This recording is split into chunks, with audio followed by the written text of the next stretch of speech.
Continuamos con esta última clase por el día de hoy, de lo que es dones del Espíritu. Vamos a ver los canales por donde fluyen los dones. Sí, importante esto. Estamos en la clase número 12 y última por el día de hoy. El amor, en primer lugar, 12 creo, ¿no? 6. ¿Y qué hago yo anotando eso? Ok, clase 6. Que estoy mal soy yo aquí. Ajá. Ahora, voy, clase 6. No ya voy ubicándome. Ajá. Canales por donde fluyen los dones. Ahora, mira esto. El amor, 1 Corintios 13:1, 14:1. Si tomamos en cuenta las características del amor, el ágape de Dios está alineado con el propósito de los dones. El término amor tiene varios significados en el griego. De ellos vamos a definir uno que es el ágape. Este término se conoce gramaticalmente como un sustantivo del cual derivan verbos que indican una acción. Pablo, en la primera carta que escribe a los Corintios, define el amor en cuanto a sus manifestaciones y características de 5 maneras. Lo que el amor es, 1. Lo que el amor no es, 2. Lo que el amor hace, 3. Lo que el amor no hace, 4. Y lo que el amor nunca deja de ser, 5. El amor es sufrido, 1. Es benigno, 2. El amor no tiene envidia. El amor no es jactancioso. No se envanece. No hace nada indebido. No busca lo suyo. No se irrita. No guarda rencor. No se goza de la injusticia, mas se goza de la verdad. Todo lo sufre, todo lo cree, todo lo espera, todo lo soporta. El amor nunca deja de ser. 1 Corintios 13:4-8. Lo que el amor es sufrido, que indica paciente, ya que el término utilizado en el griego es macrotomía, expresión compuesta de macro, grande, tomía, temperamento. Quiere decir que el amor tiene la habilidad de ser como las ligas elásticas. Las estiras y vuelven a su lugar. Nada lo desajusta. Nota, el término sufrir no tiene nada que ver con el masoquismo, compañeros. Es benigno, del griego cheresterumai, término relacionado con el servicio, y entre sus características encierra la bondad, afabilidad, benevolencia, gentileza, cordialidad, con la buena atención con el ser útil. Lo que no es el amor, no es envidioso. Envidia del griego celo, de donde se derivan el sustantivo celo y sus verbos. Debemos entender que existe una diferencia entre los celos y la envidia. Celo es el deseo que se tiene de poseer lo que otro ya tiene y se puede aplicar desde el punto de vista positivo. Es decir, no está mal desear lo que otros tienen, pero con motivos correctos. 2 Corintios 11:2, Gálatas 4:17 y Santiago 4:5.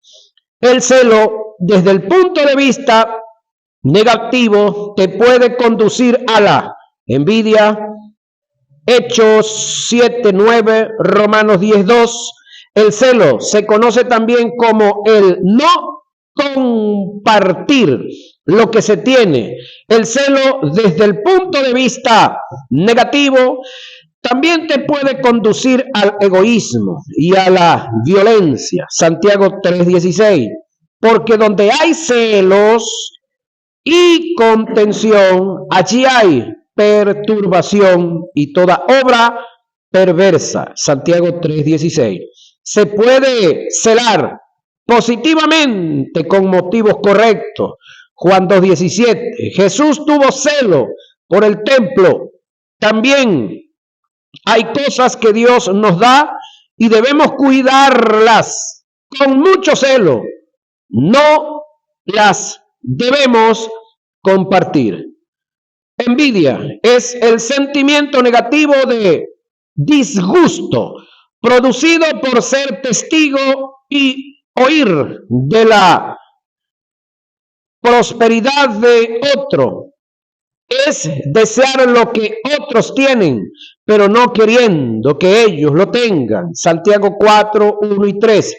La psicología enseña que el celo y la envidia, desde el punto de vista negativo, se reflejan por la falta de identidad que se tenga de lo que somos y tenemos y de la importancia al no producir lo que otros producen. Y esto trae como resultado los atracos, el robo, el secuestro. De esto da testimonio la Biblia, Santiago 4:1 y 2. ¿De dónde vienen las guerras? ¿Sabe que alguien escribió y dijo que las guerras las pelean muchachos jóvenes que no se conocen? Oiga esto. Pero son producidas por viejos ancianos que sí se conocen y no se ponen de acuerdo. Qué cosa seria, ¿no? Las pelean y se matan muchachos que no se conocen, pero son producto de viejos que sí se conocen, se pelean, pero no se ponen de acuerdo. Ahora, los pleitos entre vosotros no es de vuestras pasiones. ¿Vio que no es por culpa del diablo? No viene de los demonios, las cuales combaten en vuestros miembros. Codiciáis y no tenéis, matáis y ardéis de envidia y no podéis alcanzar. Combatís y lucháis, pero no tenéis lo que deseáis. Santiago 4:1 y 2. Ese es el problema cuando yo me aferro a algo que quiero y deseo y me olvido del propósito de Dios. Pero cuando yo me abandono en los brazos de Dios y determino vivir y servir para Él, pues Él me va a entregar todo lo que yo necesito para llevar a cabo su propósito. Porque yo tengo que vivir para el propósito de Él, no para el mío.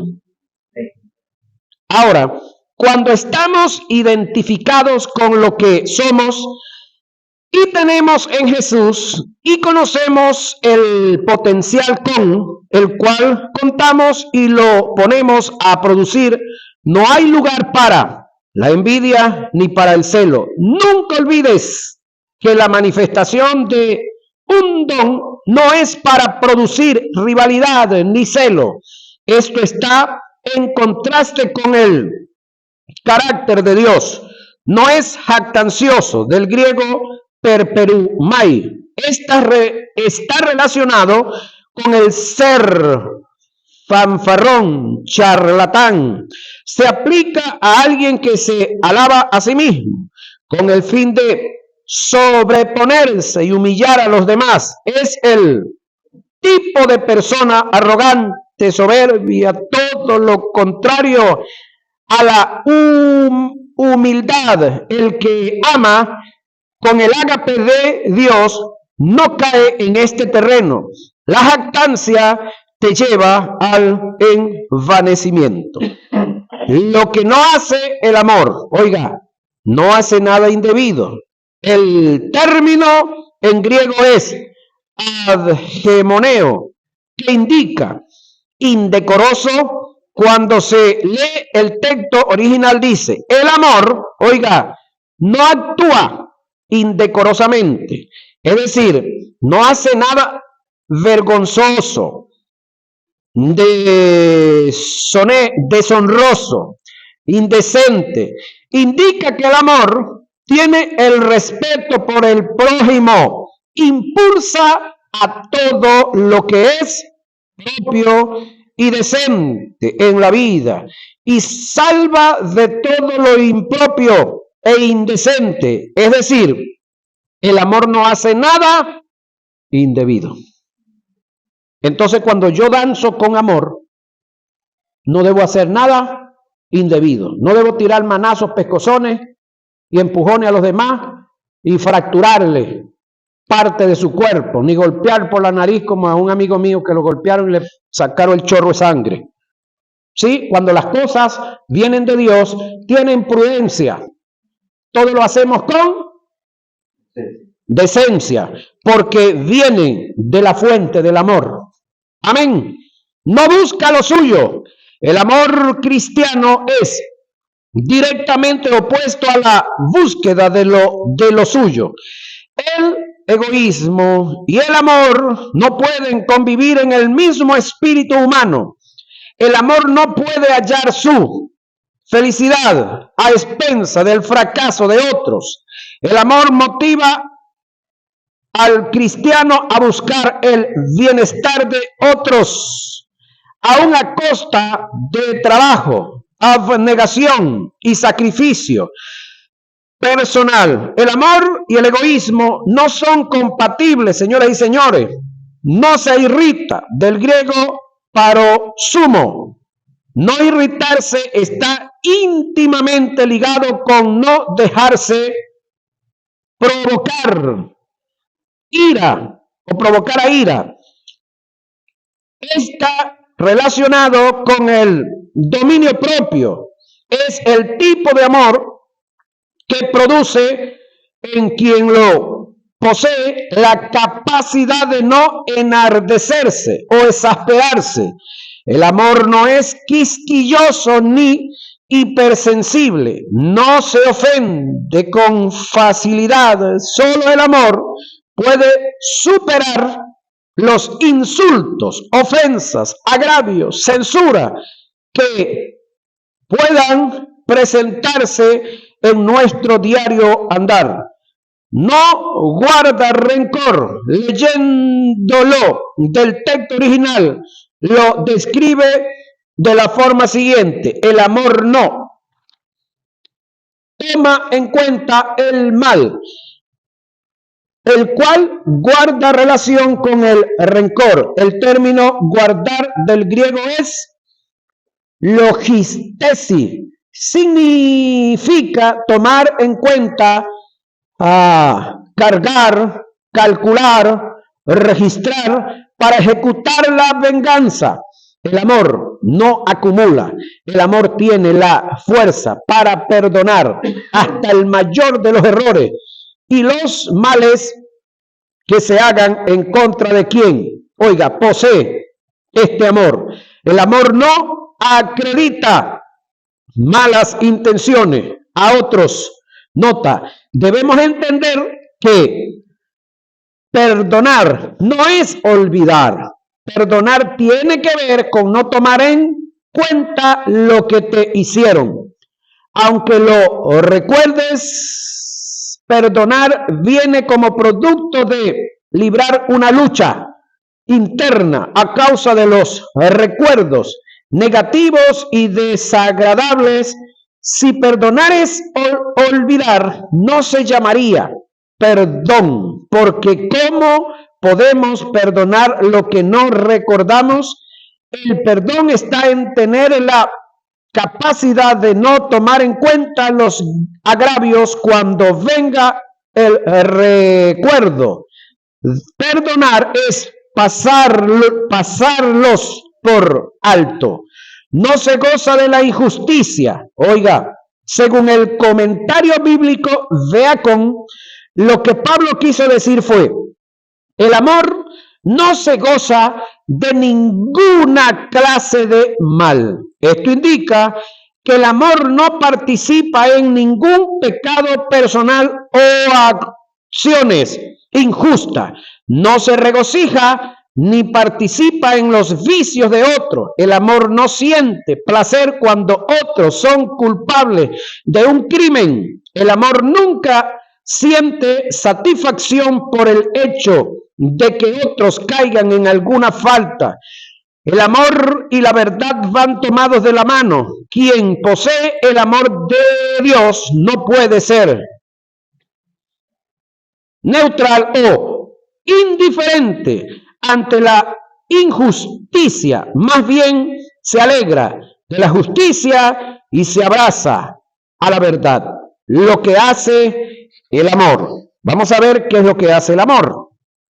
Todo lo sufre. Una palabra del griego estego, cuyo significado es cubrir o soportar. O sea, el texto literalmente dice: el amor todo lo cubre, todo lo soporta. Soportar indica cubrir, silenciar, mantener en confidencia todos los males que vengan en contra de ti. La palabra encierra la idea de ser paciente. El amor puede ahuyentar el resentimiento y espera lo mejor de la persona, aun cuando las apariencias estén contra ella o digan lo contrario. El amor pasa por alto todos los errores, por muy graves que sean. Este es el mismo pensamiento que expresó el apóstol Pedro en su primera carta, en el capítulo 4, verso 8, cuando dijo: el amor cubrirá multitud de pecados. El amor es el arma más eficaz que tenemos en contra de quienes nos quieren agredir. Todo lo cree. El término griego pisteui significa tener confianza en otro, pero no es el creerle a todo el mundo. El todo lo cree indica la capacidad del amor, ágape, de no desconfiar de la persona que ama, y a su vez tiene la virtud de seguir confiando en las personas que ama, independientemente de las veces que le haya fallado o traicionado. Ese es el amor ágape de Dios. Él no le importa cuántas veces lo hayas traicionado o le hayas faltado. No importa cuántas veces hayas pecado contra Él. Él sigue confiando y creyendo en ti. Quien ama no tiene límites para confiar en el Señor que ama. El amor es capaz de generar confianza y todo lo espera, del griego el piso. Cuando el texto dice el amor todo lo espera, quiere decir el amor no pierde la esperanza de una enmienda, de una recuperación moral o espiritual. El amor rehúsa tener por definitivo el fracaso. El amor ve el lado brillante de las cosas. El amor mantiene una esperanza hasta que toda posibilidad de tal resultado se ha desvanecido. Es capaz de agotar todos los recursos con el fin de restaurar las cosas. El amor no se desespera. El que ama no se cansa de esperar. La Biblia dice que el amor de mucho, oiga, el de mucho se enfriará. El de mucho, ¿sí? Pero el de mucho, el de Dios nunca se apaga, nunca se acaba. Todo lo soporta, del griego upomeneis. Denota un término compuesto, upo, bajo, y menei, permanecer. Indica quedarse bajo una gran carga y poder resistirla. Indica ser el fundamento donde descansa, oiga, el peso de las mayores traiciones, desilusiones, difamaciones, aflicciones, persecuciones, incluyendo las mayores injusticias, y no ser triturado por ellas, sino resistirla, oiga, con la fuerza del amor, ágape, sin que quede, ningún tipo de sentimiento negativo. Lo que el amor nunca deja de ser, el amor nunca caduca, del griego pipto, que significa caer, descender, menguar o apagarse paulatinamente. En Mateo 24:12 se utilizó el sustantivo ágape cuando Jesús dijo, el amor de, oiga, muchos se enfriará, oiga, el de muchos. Esto teológicamente debe tener una explicación. Si no, habría un contraste entre lo dicho por Jesús y el apóstol Pablo al decir que el amor ágape no caduca. La explicación está en que lo dicho por Pablo en primera a Corintios 13:8, el amor nunca deja de ser, está en contraste con las lenguas y la profecía, que sí dejarán de ser, señoras y señores. Por eso entonces no se aferre a las lenguas y a las profecías, porque ellas dejarán de ser. Pero el fruto es eterno, como el portador, como el autor, como el que vació en usted, según Romanos 5:5, ese amor. Entonces, así como los dones son temporales y son auxiliares, van a desaparecer. Ahora, el amor, no. El fruto, no.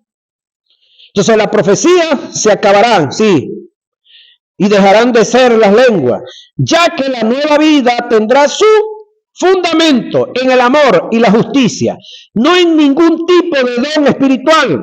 Por otro lado, debemos entender que lo dicho por Jesús en Mateo 24:12, el amor de muchos se enfriará, abre la posibilidad de que aún cuando una persona tenga el amor de Dios, pueda darse un enfriamiento, oiga, en él, por causa de su estado anímico, por las circunstancias negativas que lo rodean. Pero el problema está en él como persona, no en el amor como naturaleza de Dios. Cabe destacar que cuando, una persona entiende las características del amor y se mueve en el ágape de Dios y conoce el compromiso que tiene con Dios y con su amor, nunca el amor dejará de ser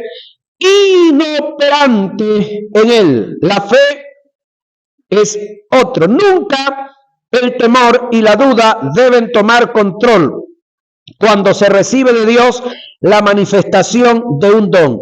El desarrollo de un don, cuando tiene su inicio, solo se da en el momento que lo hacemos en fe y creemos que lo recibido es de parte de Dios. Muchas veces en lo personal he recibido una palabra de ciencia o sabiduría y por haberle dado lugar al temor y a la duda no le doy desarrollo al don y no es posible alcanzar, en este caso para Dios, el objetivo. Tiempo después me doy cuenta que aquello que había recibido se ajustaba a la condición social y moral del individuo para quien recibí el don, pero me dejé llevar del temor y la duda, es decir, no se movió en fe, entrando en confusión, lo cual trajo como consecuencia la inoperancia del don en su inicio, por lo cual no tuvo su desarrollo. Por esto es necesario la fe para desarrollar el don, la unidad. Cuando estudiemos los dones por separado, nos daremos cuenta que estos se dan en unidad. La mayoría de las veces los dones de revelación trabajan en concordancia, al igual que los dones de expresión oral y los de poder. Si en los dones como manifestación existe y se da la unidad, cuanto más para la iglesia como cuerpo, que es donde se desarrollan los dones. El término uno y unidad viene del verbo enotes, derivado de heis, que es el neutro de heis. Enote en el enotes, hei y heis tienen las mismas características y valores del término griego koinonía. Juan 10:30, 11:52, 17:1 al 21, eso lo va a leer en su caso yo. Hechos 2:42, Romanos 12:4 y 5 y Gálatas 2:9. Le recuerdo algo, que el que le toque esta parte, agarre uno de los textos y me lo plasme escrito. No me den citas bíblicas yo, léanme el texto, por si acaso no. Koinonía es equivalente al español comunión, que indica tener las cosas en común, mutuo acuerdo, compañerismo, sociedad, intimidad y distribución. Los dones se dan por estos principios y se mantienen por ellos. También los dones deben producir unidad en la iglesia, no rivalidad, celos, contienda o sectarismo. Tampoco debe haber excepción ni acepción de persona. Excepción está en exceptuar, excluir de un grupo aparte, echar a un lado. Acepción, tener favoritismo dentro de un grupo, hacer distinción, tener parcialidad o tener preferencia por alguien, en especial la excepción y la acepción de personas son condenadas por Dios. Romanos 2:1, Efesios 6:9, Colosenses 3:25 y Santiago 2:1. Nota, los dones se manifiestan en la diversidad en su forma operativa, pero en unidad para mantener la unidad. El mal uso de los dones. Vamos a ver un examen cuidadoso del tema. Nos muestra cómo el receptor de los dones es un socio en lo absoluto en la manifestación con el emisor. Por lo tanto, tiene una responsabilidad determinada en su operación. De otro modo, si fuera totalmente la iniciativa del espíritu como el emisor, sería imposible usar el don en forma errónea. Es decir, cuando los dones son usados en forma errónea, ¿es por culpa del Espíritu o por culpa del que el Espíritu Santo colocó en él el don? Exacto, porque el Espíritu es perfecto. Los que vamos en camino de la perfección somos nosotros. Pero para eso estamos estudiando esto, para que en caso que sea necesario que el Espíritu Santo algún día por ahí nos use en algún don, bueno, sencillamente el grande es Él, amén, y entonces lo que vamos a hacer lo debemos de hacer por amor. Debe ser lo primero que nos mueva, amor, y el amor nos lleva a exhortar, no a insultar, para edificar y consolar. A eso nos mueve el Espíritu, ¿sí? Ahora, cuando Moisés hirió la peña por segunda vez en el desierto, erró al no santificar al Señor ante los ojos de Israel. Número 20, 11 y 12. No obstante, el agua fluyó de la roca.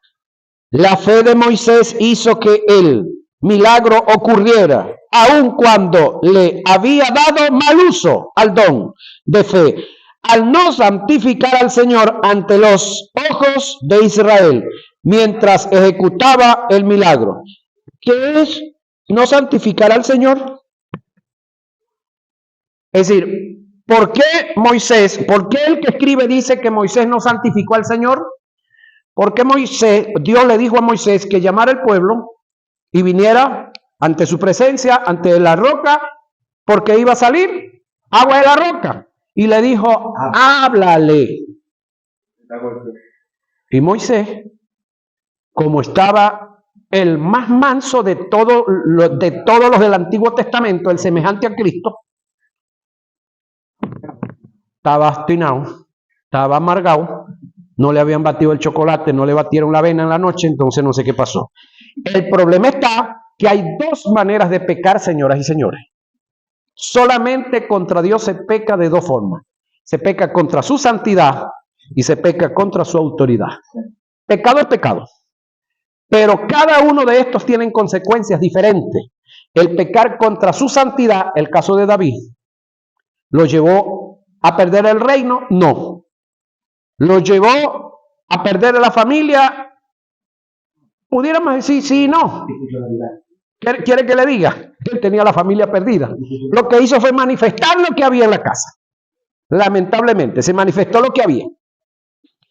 Entonces, resulta que toda la cantidad de consecuencias, pero el tipo no perdió el reino. Dios no le quitó la vida. Pero Moisés no fue así. Moisés perdió el ministerio. Y por perder el ministerio, perdió la vida misma. Permiso. ¿Por qué razón? Reitero, David pecó contra la santidad, pero Moisés pecó contra la autoridad de Dios. Porque Dios le dijo, háblale. Y él la golpeó. Entonces, el no santificar a Dios es que el profeta del Antiguo Testamento, y esto va con los que sí hay profetas en este tiempo, pero también va con los pseudo profetas. Pare para acá y mire. El profeta en el Antiguo Testamento tenía que mostrar obligatoriamente el carácter de Dios. Si Dios estaba contento, el profeta tenía que manifestar un carácter contento. Pero si Dios estaba airado, porque allá sí se podía airar, ahorita es que Dios no se puede airar. Pero allá, cuando Dios estaba airado, el profeta tenía que manifestarlo y no era pecado. Porque ¿qué fue lo que hizo Samuel, si mal no recuerdo? Cuando llegó Saúl y traía las ovejas, traía las vacas más gordas, todo lo más bonito y traía el rey. ¿Qué fue lo que hizo Samuel? No tuvo que agarrar una espada, no sé si fue la misma del rey, y quitarle la cabeza al rey. Y eso no se le contó como un asesinato. Aunque el rey lo traían dominado, sometido, amarrado, pero Dios estaba indignado, airado. Pero si Samuel no hace eso, ¿qué cree usted que hubiese pasado con Samuel? Se los echa al pico a los dos. ¿A quién? A Saúl, que yo lo había raído, y raspa también al profeta. ¿Y cree usted que Dios no tenía otro rey? Hace rato. ¿Y cree usted que Dios no tenía otro profeta? Hace rato. A Dios nadie lo agarra desprovisto. Pero en este caso, Samuel se portó a la altura. Hizo lo que tenía que hacer. Por eso sigue estando. Ajá, porque fue una orden, no fue una, si te parece, no. Aquí, en el caso de Moisés, lo mismo.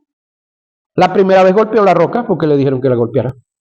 Pero en esta segunda le dijo, háblale. Y le dio 2 cuerazos. Actuó en fe. Pero esa acción de Moisés fue lo último que hizo. Es como el Sanedrí en el tiempo de la crucifixión y muerte de Jesús. Dios se los aceptó, claro, pero eso fue lo último que hicieron para efecto de Dios. Y hasta ahí llegó el Sanedrí como tal. Ahí se acabó todo. Ellos siguieron haciendo sacrificios, siguieron haciendo cuestiones. Es más, el velo que estaba en el templo, que se rasgó de arriba abajo, lo que hicieron fue coserlo otra vez y seguir el asunto ahí. Bueno, a los 70 años les mandó a destrozar hasta el templo, no, hombre, y todavía no lo han podido levantar. Y no lo levantan hasta que nosotros como iglesia nos vamos de esta tierra. Para que lo sepa yo. No creas, Dios no está jugando metra. Lo que pasa es que a veces hay cosas en las cuales debiéramos ser serios y no lo somos, y hay cosas en las cuales no debiéramos ser serios y entonces Torcemos las cosas. Ahora, oiga bien, el profeta, que sí los hay en este tiempo, tienen que manifestar el carácter de Dios también. Pregunto yo, ¿Dios en estos tiempos está enojado? ¿Se puede enojar Dios? ¿Puede Dios en este tiempo acabar ciudades con agua, con huracanes, con maremotos? ¿Puede acabar Dios ciudades con terremotos en este tiempo, Dios como tal por su ira? Yo se lo dije, creo. No, porque toda la ira de Dios cayó sobre un hombre que se llama Jesús. Y Jesucristo es nuestro propiciatorio, y no solamente de nosotros, del mundo entero. Entonces, la venganza que Dios cobró sobre el pecado, se la cobró completica Jesús. Y Dios no puede seguir cobrando la deuda que ya cobró porque Dios es justo. Entonces, ¿dónde quedan nuestros supuestos profetas? Hablando de los pseudos, ¿y dónde quedan las prédicas, y me perdonan, estúpidas, que algunos profetas y algunos predicadores andan hablando de Dios en lo actual? Les advierto, Moisés perdió el ministerio y perdió la vida por no santificar a Dios. ¿Qué puede pasar ahorita con los que no santifican a Dios en este tiempo? Con los que no conocen cristología, los que no conocen qué es propiciación. Y entonces andan girando maldiciones, esto y lo otro. Y yo sé que aquí se destapa una cantidad de preguntas. Pastor, ¿y entonces los terremotos qué son? Bueno, los terremotos son, escúcheme, capa de tierra aquí abajo, capa de tierra aquí arriba, que van pasando una sobre la otra. Y así como los que trabajan construcción, un poco de tablas de esas, después que las sacan de allá, que tienen el poco de clavos y unas tienen pedazos de tabla y todo eso, ellas se pegan así, usted las ve empujando así se empujan las capas tectónicas y empujan, y a veces se pegan, y entonces cuando se pegan mucho hacen esto, mira. Y cuando ellas hacen ese brinco, aquí arriba, tiembla. Fallas geológicas. Esta ciudad está sobre una falla geológica. ¿Sabían los que iniciaron esta ciudad que aquí estaba una falla geológica? No lo estudiaron. ¿Sabían los chilenos que se les destruyó toda la costa por un terremoto, creo, de 7 puntos y pico, y se les acabó todo? Pero después construyeron el mismo sitio y ahora sí usaron las técnicas que se deben usar para ese tipo de construcción en ese sitio, y les volvió a hacer otro terremoto más fuerte y no se le cayeron las casas. ¿Qué pasó? Construyeron con las técnicas que se debe usar. Se dice que los edificios más grandes del mundo están en Singapur, capaces de soportar cualquier terremoto. ¿Qué hicieron los chinitos de Singapur? Porque esos son chinos también. Hicieron las bases abajo. Entre las bases y el edificio que comenzaron a construir hay gatos hidráulicos. ¿Sabe qué es un gato hidráulico, verdad? Entonces, cuando la tierra se mueve para allá y para acá, ese vaivén queda en el gato hidráulico. Arriba no se mueve nada. Pero tuvieron que hacer una inversión grandísima. Usaron la tecnología. Ahora, pregunto yo, aquí, ¿qué tecnología se usa? Si aquí todo el mundo construye sus casas y de broma, porque los estados aquí no apoyan, no hacen nada en ese aspecto. Entonces aquí llega a haber un sismo, una movida de tierra, es algo de la naturaleza. Ya va, Dios mandó a la gente a construir ahí. Hace como una semana en Colombia estalló un volcán, no sé si lo vieron. Hermano, cerquitica del volcán, en escasos metros, la gente viéndolo. No, todavía no ha explotado, ya va a explotar. Y cuando paró el chorro de candela para arriba, comenzó la gente a gritar abajo. No están pegados en la parte del cerro, muchachos. Si eso explota más arriba y la lava llega, no los quema. ¿Por qué los quema? La ira de Dios, no, compañero. Ese cerro es producto de un volcán. ¿Qué hace la gente construyendo la parte del cerro? ¿Qué hace la gente construyendo el orillo en río? ¿Qué hace la gente construyendo en el lecho de una quebrada? ¿Qué hace la gente acomodando, escúcheme, acomodando una maraña de cables en su casa, y cuando se recalientan y se quema toda esa broma, es culpa de quién? Del diablo. En el tiempo antiguo, cuando no había lo que llaman los tabacos, hubo mucha gente que murió porque se caían esos cables grandísimos. Pero ahorita, cuando hay un cortocircuito, ¡pum!, se cae el tabaco, porque ya aprendieron. En Tacoa se explotaron unos tanques inmensos allá porque no había un sistema de válvula que tranca el combustible de un tanque al otro, ya hay seguridad industrial. Hay muchas cosas que han pasado por falta de seguridad industrial. Entre Caracas y Maracay estaba un tipo con una retrocavadora escarbando en la orilla de la autopista. De momento, ¡boom!, rompió el tubo de gas, y eso destrozó un viaje de autobuses que estaban ahí, gente. Porque no leyeron los planos, esos están, pero no los leyeron. Entonces no es Dios, hermano. No es la ira de Dios. Es el resultado de nuestras malas acciones. Dios en este tiempo no está enojado. El carácter de Dios en este tiempo no es ira, hasta tanto que la iglesia no sea levantada. Entonces, ¿qué es? ¿Por qué entonces están sucediendo las cosas? Escúcheme, causa y efecto. Causa y efecto. Siembra y cosecha. Entonces, ahí nosotros tenemos que tener cuidado. Reitero, contra Dios se peca de dos formas. Se peca contra su santidad o se puede pecar contra su autoridad. Cuando Dios le dice, haga esto así, no invente, hágalo como Dios mandó. Porque es que nosotros nacimos, oiga, para un propósito, no con un propósito. Que ese es otro detalle que por ahí nos torcieron mucho con esa área. No, hermano, tú tienes que tener tu propósito. Ya va, usted no tiene ningún propósito. Usted no vino porque usted quiso. Ahí hay que preguntarle como al otro, ¿usted vino o lo mandaron? No, a usted lo mandaron, entonces el que lo mandó es el que tiene propósito con usted. Y ahí es donde nosotros tenemos que entender por qué fracasamos tanto. Porque andamos detrás de mi propósito.